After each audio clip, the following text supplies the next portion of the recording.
Mkurugenzi mkuu wa shirika la utangazaji nchini TBC, Dr. Ayubu Rioba, amesikitishwa na watumishi wa idara ya ardhi katika halmashauri za majiji, miji na wilaya nchini kwa madai ya kutokuwa waaminifu na waadilifu kwa kutumia nyadhifa zao kutoa hati juu ya hati ya viwanja mali ya TBC vilivyopo katika baadhi ya mikoa hapa nchini. Dr. Rioba ametoa masikitiko yake mjini Mbeya baada ya kukuta halmashauri ya jiji la Mbeya wametoa hati miliki za viwanja 6 ndani ya hati miliki ya kiwanja nambari 42 mali ya shirika la utangazaji Tanzania TBC. Mwandishi wetu Hosea Cheo na taarifa kamili. Mkurugenzi mkuu wa shirika la utangazaji Tanzania TBC, Dr. Ayubu Rioba, ameendelea na ziara yake katika mikoa ya kanda ya nyanda za juu kusini. Ziara yake imemfikisha katika eneo la Iwambi ambapo TBC inamiliki kiwanja chenye nambari 42, hekta zaidi ya 66, kiwanja kilichotengwa kwa ajili ya uendelezaji wa huduma za redio, lakini kiwanja hiki kimevamiwa. Mimi niko hapa toka 76. Nyumba hizi nimezikuta zikiwa na watu waliopisha redio wakapewa na mafaa yao wakaondoka. Wako kijijini hapo, inakuwaje wewe upewe wewe hawa watu wasipewe? Kuna nyumba hii nimeikuta, ile pale ambako mimi nalima nilikuta, ile pale mbele pale nilikuta, na hawa watu wote wapo. Na mzee huyu ni mmoja wapo, yeye kwake ni alikuwa somewhere, alikuwa maeneo haya. Hata wakati wanasema amekuja mtu amenunua pale, nikasema atanunuaje eneo la redio? Sisi tunachofahamu ni redio ndio iliyotutoa huko. Kwa nini yeye aweze kununua?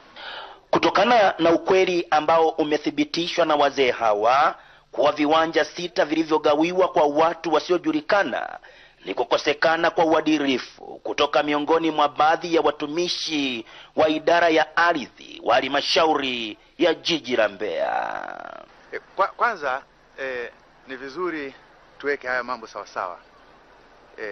Hili eneo ni la Radio Tanzania ambayo sasa hivi ni TBC.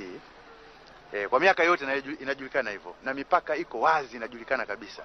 Na kuna hati ipo inaonyesha kwamba eneo lote hili na mipaka yake ni la Radio Tanzania ambayo ni TBC sasa hivi.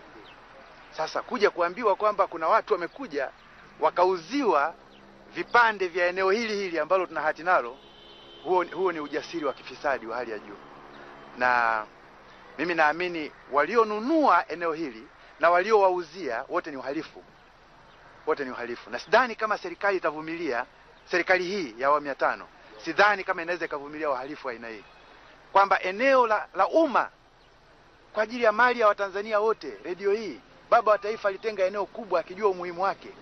Alafu leo anakuja mtu mmoja anaanza kukata vipande, haliwezi kuvumiliwa. Tena sio kwamba anakata kwa uhalali. Lazima ni ufisadi tu. Nenda unatoa rushwa. Kwa hiyo kuna wahalifu wawili hapa. Mhalifu wa kwanza anayechukua eneo ambalo si lake. Mhalifu wa pili ni yule aliyomuuzia akampa hati. Lazima watafutwe, wawajibike wote wawili. Na hili eneo bado linabaki kuwa mali ya nani? Radio Tanzania au TBC. Mapema mwezi huu wa 4, mkuu wa mkoa wa Mbeya Amosi Makala amemwahidi waziri wa habari, utamaduni, sanaa na michezo Nape Nnauye kuwa atashughulika na maafisa waliohusika kutoa hati juu ya hati. Tutamtafuta huyo aliyetoa hati ndani ya eneo la TBC. Kutoka hapa Mbeya, mimi ni Hosea Cheo wa TBC.